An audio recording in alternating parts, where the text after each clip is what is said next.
Normally at this point, Candice and I get off the stage because nobody's here to hear us. And we hand over to our keynote speaker.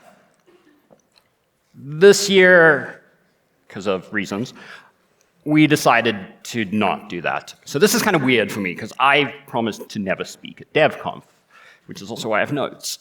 And obviously thinking about what we would like to say this year, the numbers 1 and 0 were the first thing that came to me. They're the heart of what we do as software devs. They are binary. They're the open and closed state of a vacuum tube. They're the electronic gates on a chip. They're true and false. And if you're in JavaScript, probably 6 other strings that are going to crash your code. I don't know. They are, in a lot of ways, the difference between doing nothing and doing something. And obviously for this year, they represent 10. Because 10 years ago, we were in this very room. I'm going to get emotional, just so you all know. We were here on the stage. I was hiding actually behind the curtain there. And we had a great bunch of speakers. And none of us thought that this would ever be anything bigger than a once-off, really.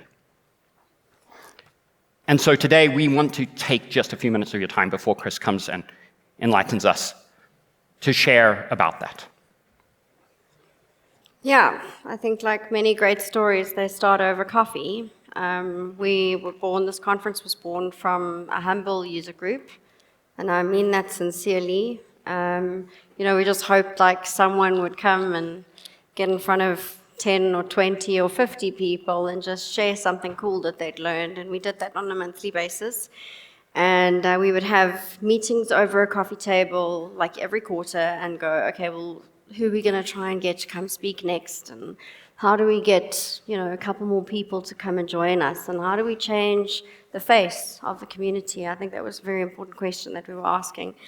And when we done the admin and like, okay, who's coming in March, April, May, we kind of went, well, we really want to have a bigger impact on community. Not just a bigger impact in like making it bigger, but also like making it more inclusive, more diverse, reaching people that have small children and aren't going to make it to Tuesday at 6 p.m.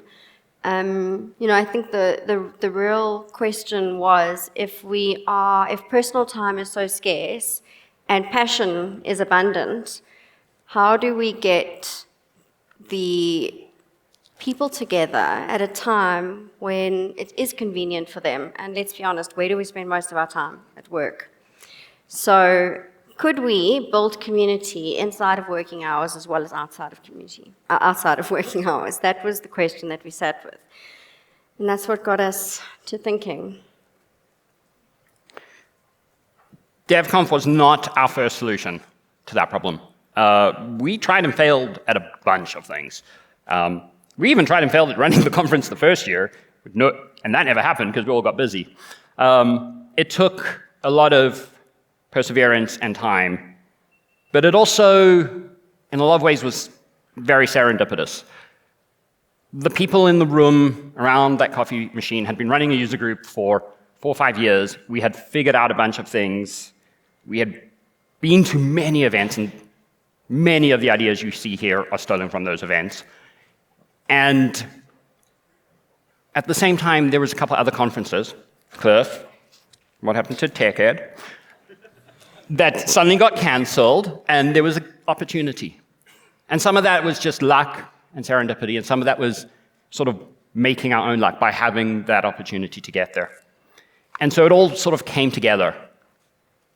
And when we planned it originally, it was 100, maybe 200 people. We will get to this venue, and we will make some hamburgers for lunch. We'll have like a hamburger building station, because catering's complicated, and it will be fine. And we put out the call for speakers, and we put out the call for tickets. And we kept having to come back to the venue and ask them to increase and increase and increase till we hit the 500 number, which is the capacity here.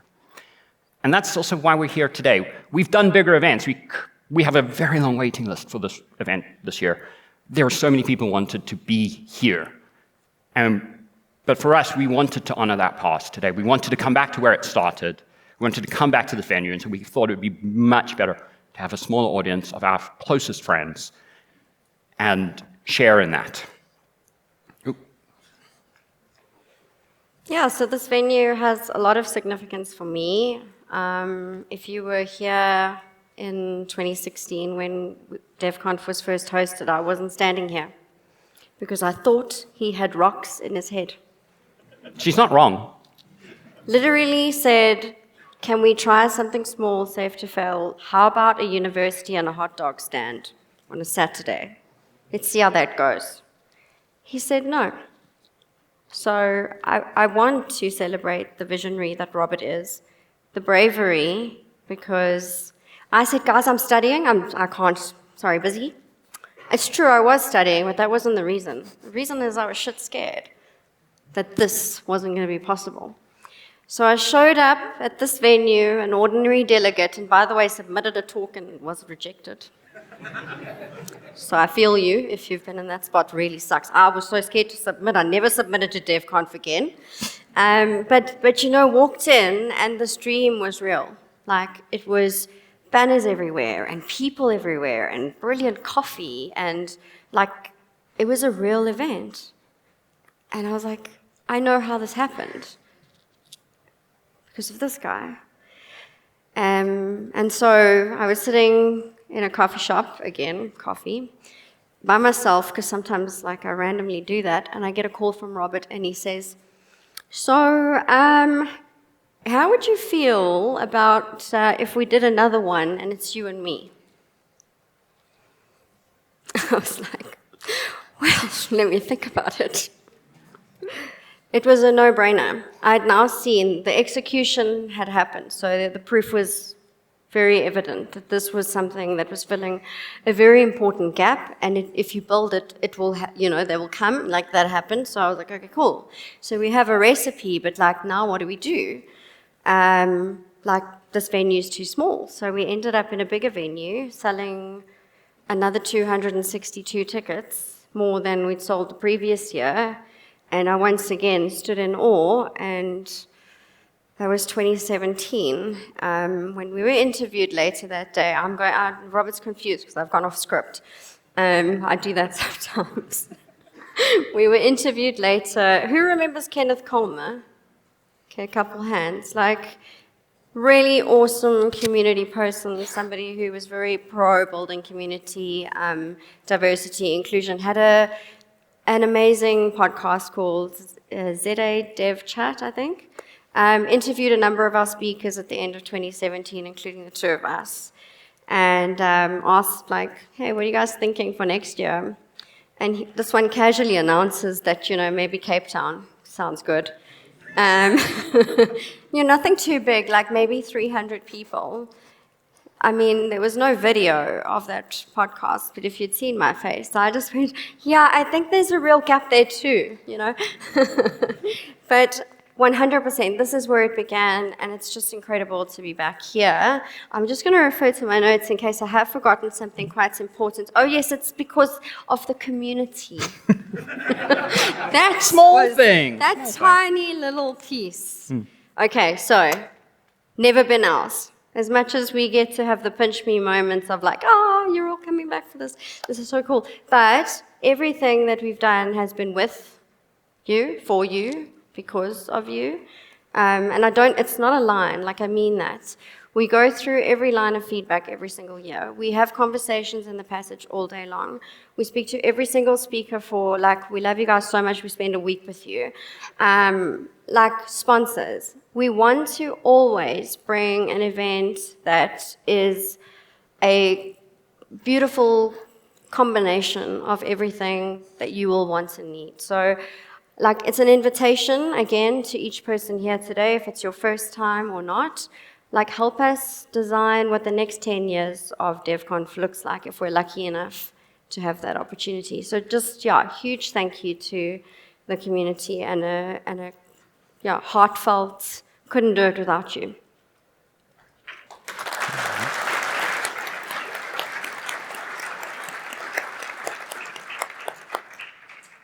One of the questions we get asked every year is, why do you do this? Are you insane? Like, do you need help? And the reason we do this every year is because it's life-changing. I really am going to cry at this point. You do that. Don't. Stop. Right. We've had speakers come to us and tell us how audience members have come to them and told them how their talk changed their view of the world. I have met wonderful friends and the speakers in the audience that I couldn't live without anymore.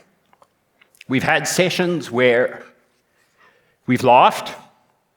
We've been in horror of demo failures, which will probably happen again today. We've tried to convince people not to throw things at the audience too hard. Some of the audience members need to learn to... We did have that fire drill also, that one. We had a fire drill because somebody set the building on fire. Surprise, it wasn't Dale. Like, that's fucking... Where were I amazed? I mean, there's still time this year. We had a room in Vodacom years back where we had a developer talk about their burnout and the struggle they went through. And the whole room cried. And, yeah, we do that because that's the real reward. It's these people. It's you. And it's the same for our speakers. We've never paid a cent for a speaker. I actually had the opportunity recently to get a quote to have a Springbok rugby player come to our keynote. How crap would that be? Because they will have no idea what a tuple is. So, I mean, I don't know what they would talk about. And they wanted to charge us R250,000 to do it. We've never paid a speaker. We've never paid a keynote. Every speaker here gives up hundreds of hours, gives up family time, gives up work time, sneaks weekends and evenings, loses sleep to be here. And again, when you speak to them, they do it because of you, because of the community and what it matters. So please give a round of applause for all of that.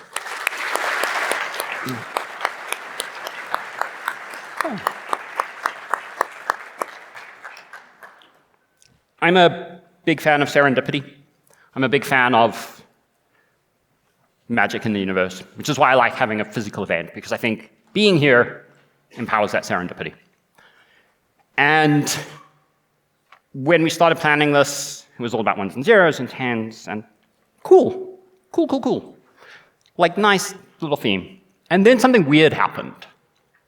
Something I never expected, because when we started this, we were going to sell 200 tickets. We were going to do this once, maybe twice.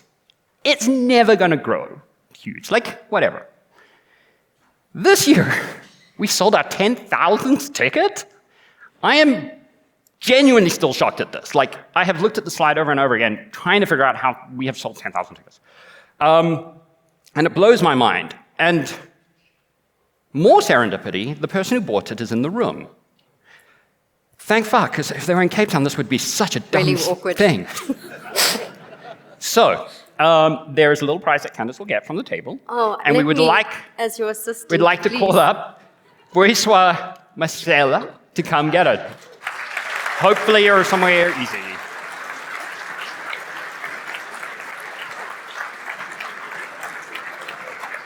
Yes? No? Yes? No? Oh, at the back? Yeah, please? Yeah.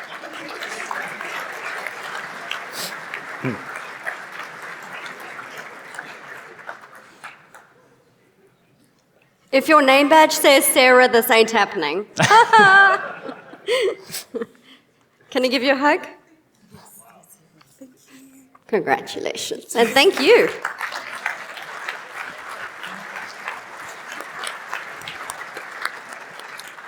There's something that we haven't done yet. No, that's now. We need that. It's now. Yeah. So, it's again.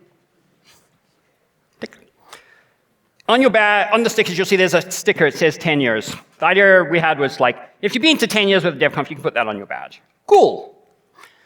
We never actually thought to check who's in that list. So I went through the data. And you know, I can see something no one else can see. It's great. Went through the data, and we looked at how many people have been to all 10 years. The very first ticket ever sold was to this person, Intellect Developer number 1. I mean, thank you, Intellect, for having the trust in us to buy tickets. So so if you have been to all 10, and we don't know because your company changed your name or some other details happened, that's fine. Come up, chat to me afterwards, I will sort you out. But when I did go through the data and spent way too long, there were 4 names. So if you put the 10 sticker on, and you're one of these 4 people, I'm looking at you. Obviously, Candice and I, which is why, stealing from SNL, we decided we needed some robes. No, we did not decide. But the robe idea is not mine, initially. We had somebody who, for 10 years, has been telling me, we need DevConf robes. Now, I have thought that's a great idea. Candice has told me she is not nerdy enough for this shit, which is fair. So, what we decided to do, stealing from SNL, where if you've been on the show enough times, you get a jacket, like 5-year jacket, 10-year jacket. We decided to have 10-year robes. And so I'd like to welcome the only 2 people who've been to every 10 years to the stage, Stefan Swart and William Brander.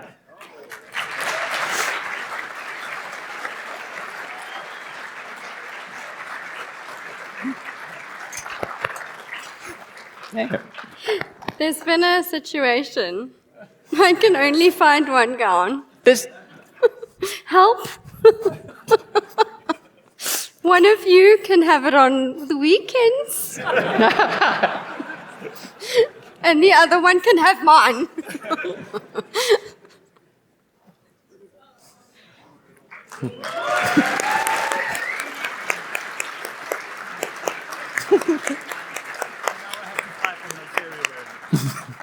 Yeah, I don't think you're allowed to take it off. Ever. That's it. That's it. It will soon belong to your wives, I know. Not only have these guys been to every single one of DevConf, but they've also, and I would like to thank you both from the bottom of my heart for this, brought others, told people about us, told people, you have to come to DevConf. And I want to thank you for that, because you've helped this community grow in ways that I don't think you even know. Thank you so much.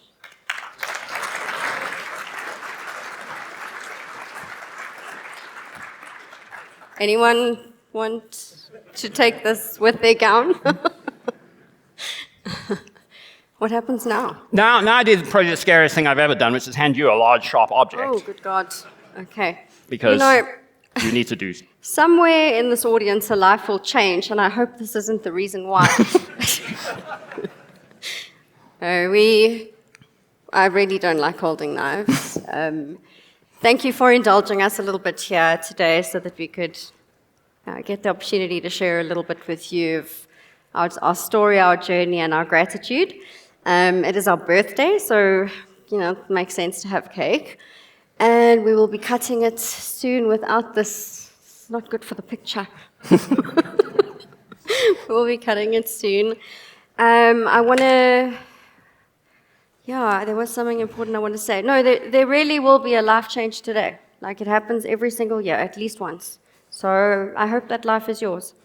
I really, really do. And it'll be a small little moment where something that you do for somebody else or someone does for you, or I don't know, maybe it's when you drive home, but somewhere today a life will change. It happens every single year, and it's why we keep coming back. So we are going to cut cake now.